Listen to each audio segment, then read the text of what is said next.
What's going on, YouTube? So right now I'm off of Sunset Boulevard and Amalfi Drive, and I'm making my way into the Palisades. So I came across this video, or this YouTube channel, called The Real Estate Artist. And he does a really good job at highlighting what's taking place within the Palisades as far as the real estate market goes. He does an interview with a home builder, and they talk about basically everything that's taking place right now in the Palisades. I thought that a lot of you guys would really enjoy what he has to say, or maybe not enjoy it, but you would take, I don't know, you'd have some serious interest in what he has to say. And he does a really good job. So let's check him out. We'll do like a little reactionary video to it, all right? I'm on my way to the Palisades to meet a man who's a builder, a contractor, and a designer. And he's built and sold multiple properties in the Palisades. So a great resource to see what some of the residents are facing, what the rebuilding process looks like, and to look at things from the perspective of a buyer potentially buying a lot in the Palisades. What are some things to consider? Let's go meet Jason Pye. I'm going to post a link to his YouTube channel in the description below.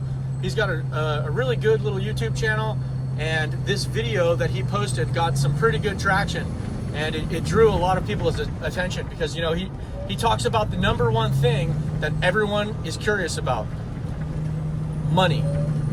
The most important thing, and everyone wants to know: home prices, lot prices, and money. Where's the money? He does a great job in this video at talking about it. So let's listen. Is this your first time smuggling people? This actually is my first. Yes.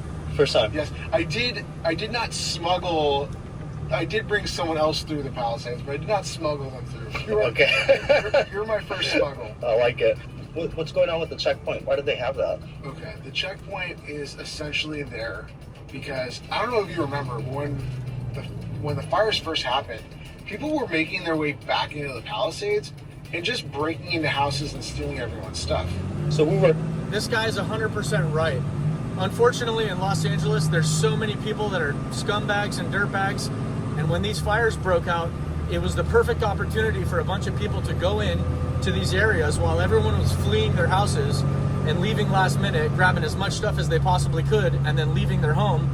People were going in with duffel bags on bicycles and robbing the place blind. This guy's 100% right. Able to get in because of the little pass that you have over there. I do have a little pass here. That's crazy. People in like hazmat suits. Well, everyone's supposed to. Feels like apocalyptic. It does. So this is cleanup. They're not necessarily constructing. This is cleanup. Pretty much no one is doing construction yet. There are maybe. So here's another thing. This builder, he's 100% right. Nobody's doing construction. If anyone's doing construction right now, it's not because, it's probably because they were building a house or trying to build a house before these fires even took place. And now that the fires are over and they have access back into these communities, they're restarting the building process again. So if anyone's building, it's not because a house burned down and they're already starting the rebuilding process.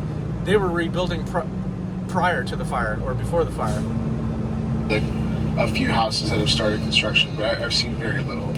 You've had multiple calls with people from the Palisades, from residents. So many. Can you give us some insight into what those calls are like? For example, after talking with you, are they like, ooh, no, I actually can't rebuild? Or how many people are coming out of pocket maybe to rebuild? A lot of people are getting the insurance policies estimate back now and going, oh my God, my insurance company only wants to give me X, and I know I need Y. To be able to. So I want to let's think about that for a second and the statement that he just made. He's talking to a bunch of residents who are getting an estimate, and basically the insurance companies are saying, I'm going to give you X, but X isn't going to be enough money to rebuild their property. You can only imagine, you know, if they're not, insurance companies aren't giving these people enough money to rebuild their properties now, what's going to happen in the future if these proposed tariffs actually go into effect, and the price of all of these goods, all of the product that I deliver is imported from Canada, China, and Mexico, whether it's lumber, concrete, rebar, 2x4s, plywood, PVC pipe, all of that stuff gets imported in the United States. In other words, the cost of building materials is going to go through the roof. So if you're having a hard time coming up with insurance money now, just wait until you see the cost to rebuild in the future. Rebuild to cover the cost of the construction. And you know what? This is going to be a main reason if you're starting to see more and more lots hit the market. People are selling their lots. This is going to be the reason why, because these people, not all of them obviously, but a lot of these people probably won't be able to rebuild because they just don't have enough capital to rebuild. The amount of money that they're getting from the insurance company isn't enough, and they don't have enough money in their banks to cover the difference to continue the rebuilding process. So even if they want to stay, these people might be pushed out for financial reasons. They might have to leave, even if they don't want to. Almost guaranteed, most people's insurance will not cover fully the rebuild.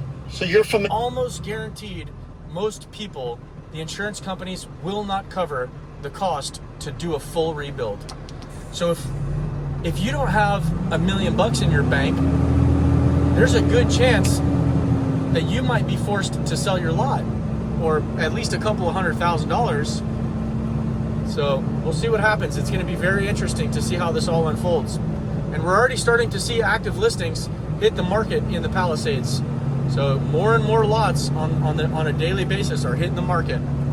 Familiar with this one, with this lot. This is I know this one well. Okay. I know this one well. Do you want to tell us why? Yeah, so this was one of the projects we had just wrapped up, just finished. We were about to stage it, go on the market with it, and the fires happened. So the fire started.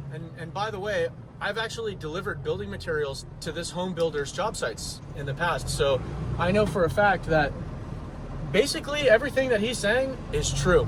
So I've actually physically delivered building materials to this guy's job sites.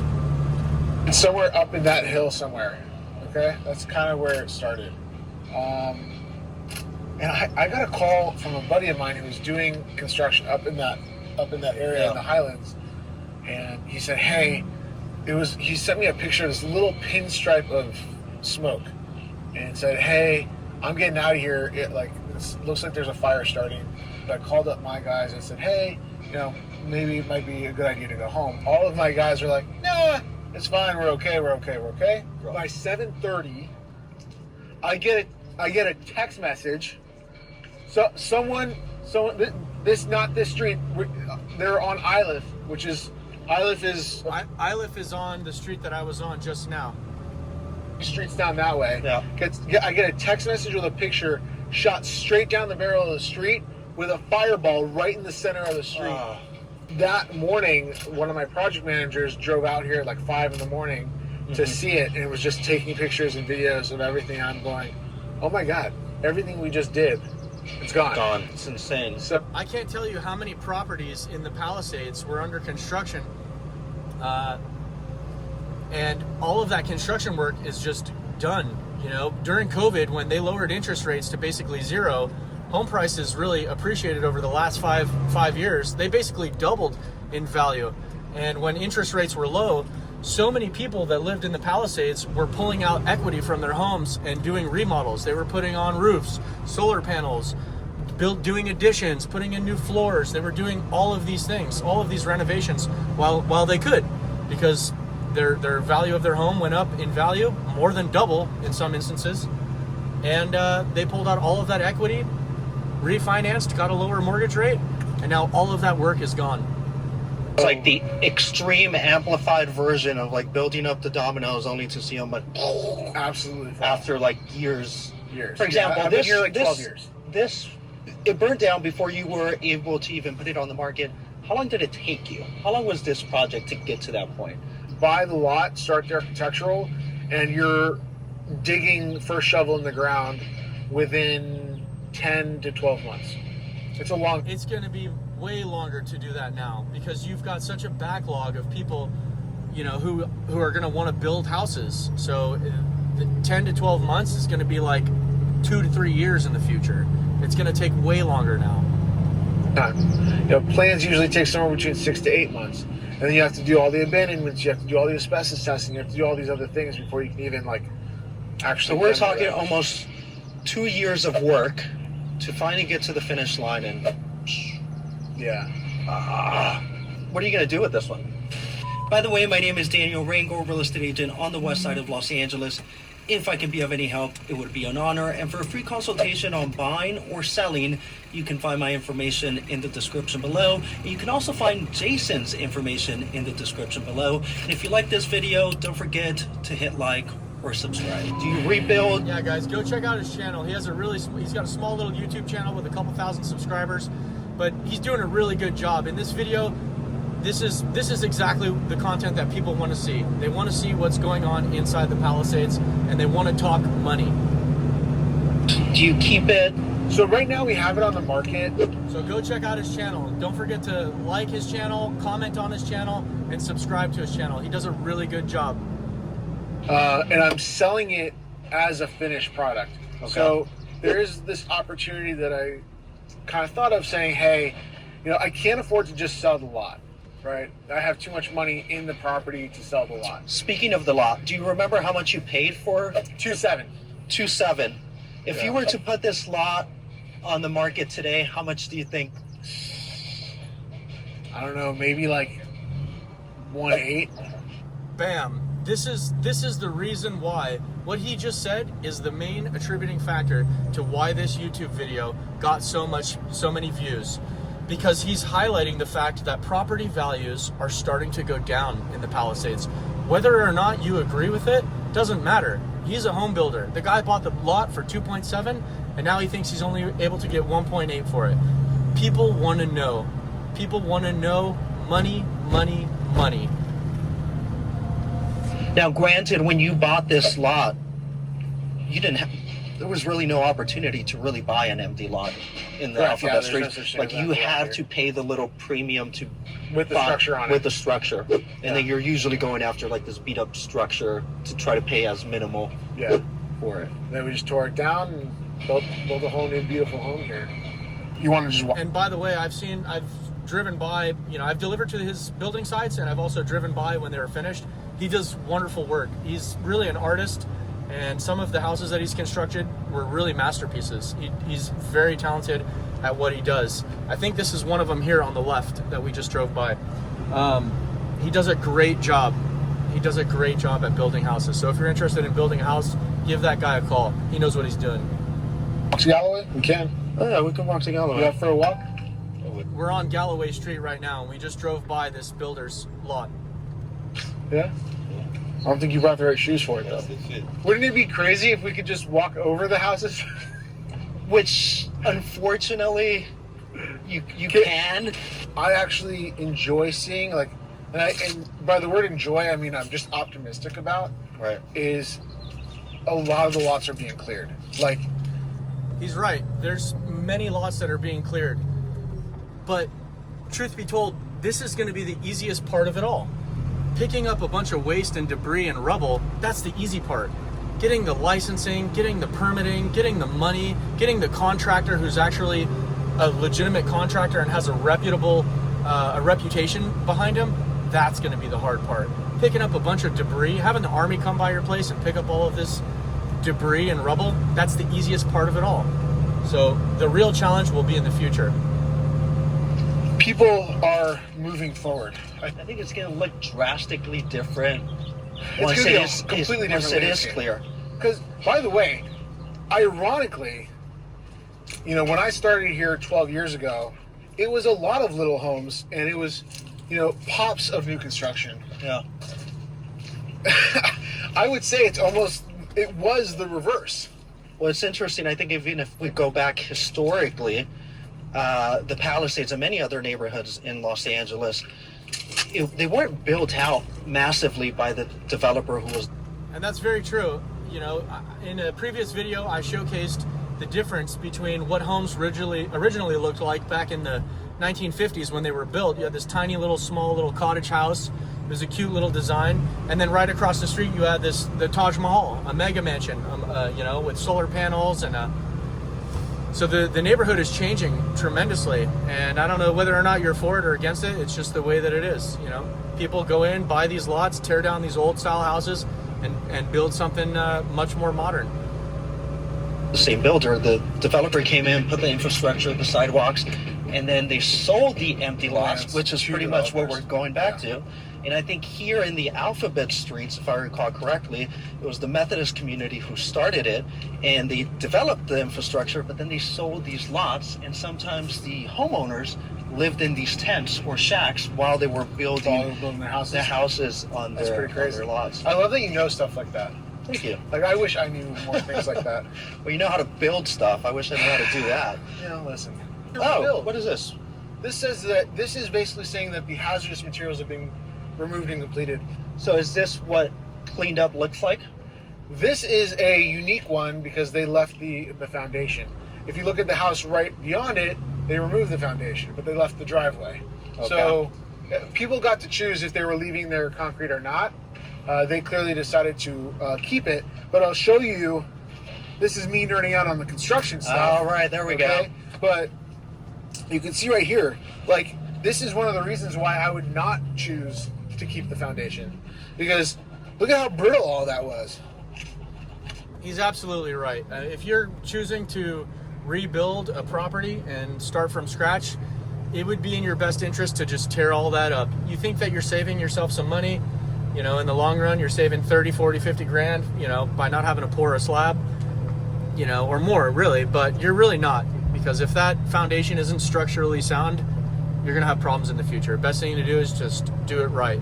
Tear it up and start from the beginning. Look at that. Look, so is that aging, or is that because of the fires and the effect that it had on the concrete? I think that it's because of the fires. Like, I mean, if you took a hammer and just slammed it right here, you would probably get a pop of concrete, like a chunk of concrete that pops out. So the other point that I want to highlight is looking at it from the perspective of a buyer looking to buy a lot here. So, big question: does size matter? Yes. When buying a lot? Tyler said yes. To clarify, when buying a lot. Does lot size matter? Does lot size matter? How important is that 100%. when it comes to pricing or valuing? Look, I'd say in the Palisades and the Alphabet Streets specifically, the size of the lot does matter, because it does dictate the size of your home. Is there a rough rule of thumb percentage? Like, if a lot is like 7,500 square feet, can I use a percentage to give me an idea of how much I can build?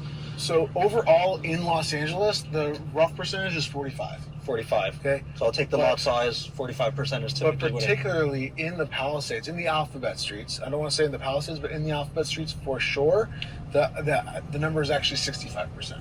It's not an exact number, right? Because it's not actually, it doesn't equate to 65%. It's not like that's the rule of thumb. It's 45% plus bonuses, because Alphabet Street. What does that mean, plus bonuses? Do you guys know what that means? If anyone understands when he says plus bonuses, put that in the comment section below. I'm a little perplexed. I don't understand what that means, plus bonuses. It still does get bonuses for the builds that we do here. What does that mean? But overall, that's pretty much it. Like, if you typically these lots you can build more than in some other neighborhoods. Let's see. So a 5,200 lot times 65%. Oops. 65%, 3,400 square feet. What's the easiest type of lot for a newbie to build a house? Like, I imagine being on a slope is going to be a lot more complicated than... A majority of the Alphabet Streets, the flats, is what we call them, you're fine. Like, for example, if we look... He's 100% right. Building a house in the area that we just drove through is going to be super easy because everything's flat. The real challenge is when you go up there alongside the hills. That's where you better have some deep pockets, because building a house up there is 10 times harder. This property right here, Okay. so a beginner lot is a flat lot. So that doesn't mean, this is a great opportunity to see two different styles of lots. That doesn't mean flat. Okay. Okay. This lot right here that we're looking at, Tyler, go check them out. See it? Okay. From curb, so come back to me. And we can go From curb right here, from curb, you can pretty much see elevation. Like you can see it's not rising too much. It's pretty elevated. It's not coming up high. It's not coming down low. This is like the quintessential flat lot, right? But now follow me over here. So that would be a very easy build. But so would this one. Like just because we have elevation to it, that doesn't now mean that this is no longer a flat lot or not an easy lot. It's still pretty darn flat. Like it's just, okay, now we have an elevation to it, and now we've got to deal with that before we get to a flat lot. Not so horrible. Once you get up to the hillside, okay, now we're talking about more complicated lots, right? But overall, when you're in the flats of an area, there's going to be some really complicated lots up in the hills to my right. If you better have some deep pockets and some serious bankroll if you want to go up in the hills, because it really needs to be an architectural structure, and it needs to be a masterpiece. There's so much thought that needs to go into it, and effort and blueprints and schematics and design and a lot of money. So if you think that it was expensive to build a house up in the hills before these fires, wait until you find out how much it's going to cost to build up in the hills now. Yeah, you're going to have a pretty easy time doing something. And then the hills, that's going to be more complicated. Is that primarily due to foundation? I would always stay away from hillside. You heard it right there. Even a builder saying I would always stay away from doing hillside. It's so much more complex. It's so much more time consuming. There's so many more things that can go wrong. And it really is a nightmare. If you're doing a first build. But if you got some deep pockets and you really care about scenic views, hey, and money's not an issue. If some people got $100 million or more in the bank, they don't really care about money. So for those people, build all you want in the hills. That's where you're at, You have to really want views, beachfront, waterfront sort of things if you really want to be in that zone. And those are for particular people, for particular buyers. So prior to the fires, the permitting process would have been 6 to 8 months. 6 to 8 months. After the 6 to 8 months prior to the fire. I don't know, is that before the fire? fires with the city expediting incentives or process. They promised 30 days, but really it was more like... I think it's going to be way longer now. I think the backlog is... And now that we know that the city is talking about doing thousands of government layoffs, employee layoffs, because there's a $1 billion deficit. You think that this is going to expedite the process of rebuilding? I don't think so. 60 years. Okay. Yeah. This is it. This is 1022 Galloway. Familiar with this one as well, right? Can you tell us? We just drove by that property on Galloway. This one was on the market. It was staged fully. This is my little sign that survived the fire. Let's do a little bit of numbers here, if you don't mind. So you bought this lot for how much? I bought this one for also like 2.7. 2.7. Yeah. How much would this lot be worth today? I think probably 1.8. And then you had it. This is why, in my opinion, this video got so much traction, is because the builder is telling the truth, even though he's expressing how he's potentially could take a loss on this lot. He bought it for 2.7 and he thinks he can only get 1.8 for it. That's what drew a lot of people's interest. They want to hear the numbers. They want to hear about the money. Where's the money? Listed for 5.7. 5.7. Now you have it on the market again. Correct. Now. Yeah. For in the fours. I don't remember what we put it at. I think you're like at 4.9, just 4.9? slightly below 5 million. Yeah, okay, that makes sense. If I'm a buyer and I buy this lot, where how many square feet existed? This was 35, I think. 3,500 square feet. Is it easier to build, for me to build a house that's 3,500 square feet because the existing prior house was 3,500 square feet? Does that? All right, guys, so I got a drop right here at this little parkway. So I'm gonna go ahead and pause the video, and then I'll continue the reaction in just a moment, all right? All right, guys, I'm back. Let's see. So let's go back to the reaction, all right? If that was here, Yeah. then 100% it's a good idea. But if they bought this house and they wanted to expedite the permitting process, They'd have to build something close to what was there, or 10% bigger than that, Yeah. for it to be an expedited process. Otherwise, if they wanted to build the exact same floor plan here on there, In my opinion, there's not going to be an expedited process.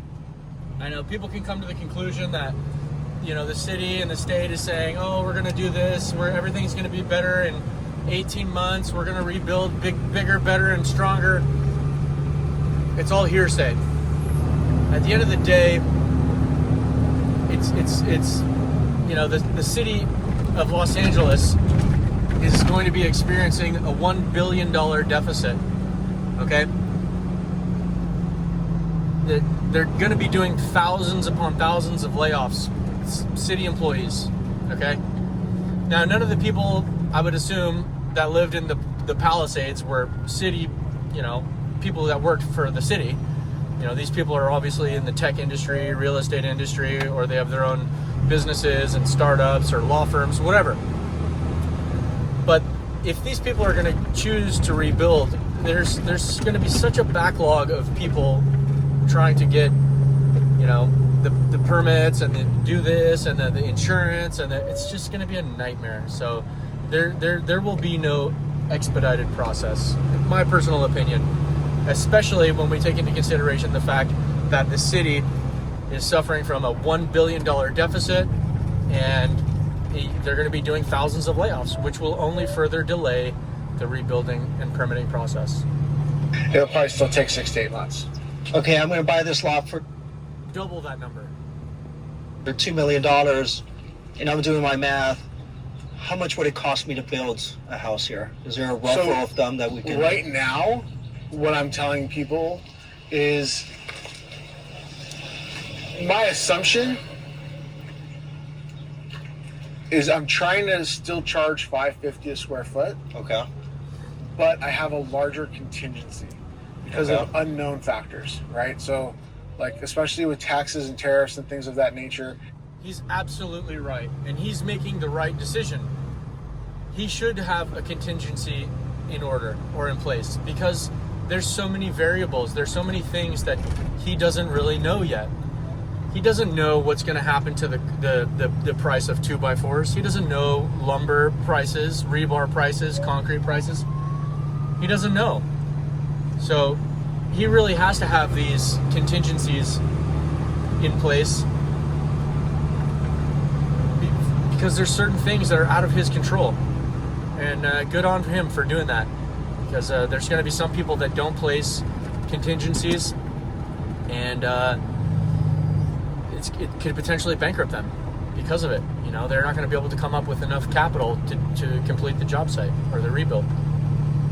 Then all of a sudden, also, like, just surge pricing that could happen. I can't really control a lot of the pricing. So even though I'd love to say, hey, I can charge you $550 a square foot, call it a day, let's build a house, it's not going to work like that. And the It's- contingency is to, like, hey, in allow case us- things For change. example, if lumber ends up being double what I... It's not going to be in case things change. Things are going to change, especially if these proposed tariffs that Donald Trump is talking about go into effect. The cost of everything is going up, whether you like it or not. Lumber, 2x4s, concrete, rebar, steel, PVC pipe, electrical wires, everything is going up. On top of the labor costs. Labor costs are going up as well. It's irrefutable. The demand for contractors, electricians, plumbers, builders, everything is going to go through the roof. Potentially. It hasn't happened yet, but there is the potential for that to happen. expect it to be. I have a contingency budget. Which might be good for this guy. You know, this could really be the opportunity of a lifetime for him. There might be people out there who are so desperate to get their home rebuilt that they're willing to come up to this home builder and say, look, put all of your other projects on hold. I'll pay you 30% more than everyone else, okay? But you need to build my property first, and you need to build it now. I can pull that money from to allow me to use that. Now, some people like that concept, and some people really don't. And it seems like there's also the opposite polar end, where contractors might just automatically be building the price up on this idea hypothetical of something that may or may not and happen. I don't like that idea. See, that's why I don't want to charge. That's why I don't want to come out and say I want to charge more. I'd rather charge what I've always been charging and just have a contingency in place than for me to be guessing what it's going to be. You know, what he just said is a description of his character. The fact that he doesn't want to rip people off, even though he really has the opportunity of a lifetime to rip people off like they've never been ripped off before in their lives. The fact that he wants to continue his reputation, and obviously he's doing a pretty good job at what he's doing, building houses, or people wouldn't be using him. The fact that he wants to maintain his prices at the same rate, but with a catch, a contingency catch, tells you everything you need to know about this builder. He's doing a great job, and some of the houses that he builds, they're beautiful. So if you're interested in building a house, give this guy a call. Yeah, my disclaimer is that's not a quote, so each case is different. So Correct. Reach out to him before making a decision or assumption. Yeah, and make sure when you reach out, you don't tell me that Daniel was the one that sent you. Yeah, 'Cause I'm gonna absolutely. pay Do him not mention my name because that 550 is going to go to like 1,000. Exactly. That was fun, man. This is our second video together, by the way. Thanks for having me. Thanks, buddy. Will there be a third time for Jason? Let us know. All right, so I think that's going to wrap it up. That's basically the end of his little video, and it's a great video, in my opinion. It got a lot of traction, it got a lot of views, because the topic is there. People are really interested in what's going to happen to the real estate market within the Pacific Palisades, and they want to know what's going to happen.